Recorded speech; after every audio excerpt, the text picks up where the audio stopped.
Assalamualaikum warahmatullahi wabarakatuh. Perkenalkan, nama saya Uswatun Hasanah, NIM 2203096068 dari Prodi PGMI 4B. Di sini saya akan membacakan secara singkat sejarah pramuka dunia dan sejarah pramuka di Indonesia. Pramuka sendiri adalah organisasi atau gerakan kepanduan yang menjadi wadah pendidikan kepramukaan di Indonesia. Kalau dalam dunia internasional, pramuka disebut dengan istilah kepanduan atau Boy Scout.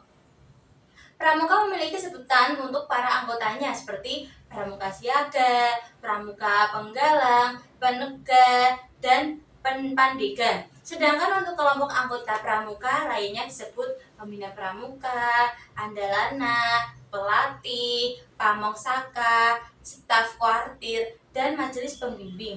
Nah, dalam pramuka kalau ingin dilantik menjadi anggota kepramukaan harus berikrar mengucapkan janji satyanya terlebih dahulu. Terus kita langsung masuk ke sejarah pramuka di dunia. Sejarah pramuka di dunia pertama kali dimulai saat Baden-Powell menuliskan pengalamannya dalam buku Scouting for Boys pada tahun 1908. Buku tersebut dibuat untuk panduan acara perkemahan yang dirintisnya pada tahun itu juga. Buku ini sangat laris, bahkan di luar negeri, sehingga mulai bermunculan organisasi-organisasi pramuka yang ditujukan kepada anak laki-laki saja. Pada tahun 1912, Baden-Powell bersama adik perempuannya, Agnes, mendirikan organisasi pramuka untuk wanita bernama Girl Guides. Pada tahun 1916, mulai berdirinya organisasi pramuka untuk usia siaga yang dinamai CUP atau Anak Serigala. Pada tahun 1918 kemudian berdiri organisasi Rover Scout yang ditujukan untuk kelompok remaja berusia 17 tahun.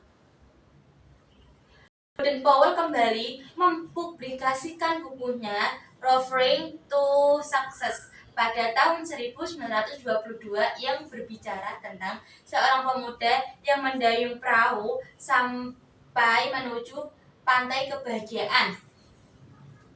Tepatnya pada tanggal 30 Juli sampai 8 Agustus 1920 di Olympic Hall, London. Kemudian kegiatan dunia Jambore pertama kali diadakan dan diikuti sebanyak 800 peserta dari 34 negara. Dalam kegiatan tersebut, pada akhirnya Baden-Powell dinobatkan sebagai Bapak Pandu sedunia. Kemudian, sejarah pramuka di Indonesia.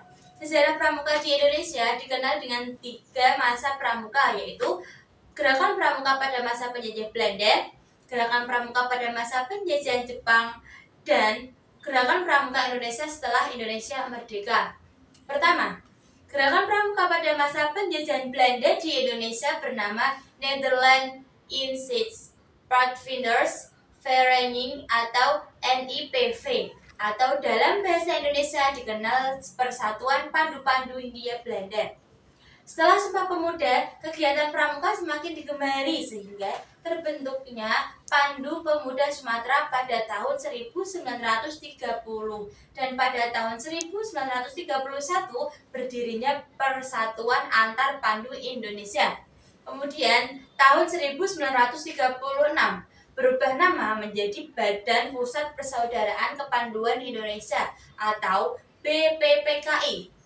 BPPKI melakukan kegiatan perkino atau perkemahan kepanduan Indonesia umum. Perkemahan ini yang menjadi cikal bakal pelaksanaan kegiatan Jambore hingga sekarang. Pada saat penjajahan Jepang, gerakan pramuka masih berjalan dan masih bisa bertahan. Namun di saat Jepang menyerang kepada Belanda, banyak tokoh kepanduan Indonesia yang ditarik masuk Kei Bondan, Peta, dan Seinendan. Jepang melarang berdirinya partai dan juga mengganggu pergerakan pramuka berbahaya karena dapat meningkatkan persatuan dan kesatuan rakyat. Hal itu tidak menyurutkan tekad kepanduan Indonesia untuk menjalankan Perkino II dalam memperjuangkan kemerdekaan bangsa Indonesia dalam mengusir tentara Jepang.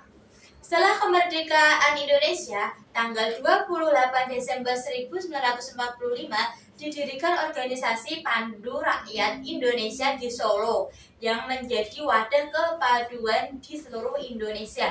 Pada tahun 1961 terdapat 100 organisasi kepanduan di Indonesia yang dibagi menjadi 3 federasi, yaitu Persatuan Kepanduan Putri Indonesia, Ikatan Pandu Indonesia, dan Persatuan Putra Putri Indonesia. Pada tanggal 14 Agustus 1961, Gerakan Pramuka diperkenalkan secara resmi kepada seluruh masyarakat, sehingga pada hari itu diperingati sebagai Hari Pramuka tanggal 14 Agustus sampai saat ini juga. Sekian sejarah pramuka di dunia dan di Indonesia. Kurang lebihnya saya pribadi mohon maaf yang sebesar-besarnya. Wassalamualaikum warahmatullahi wabarakatuh.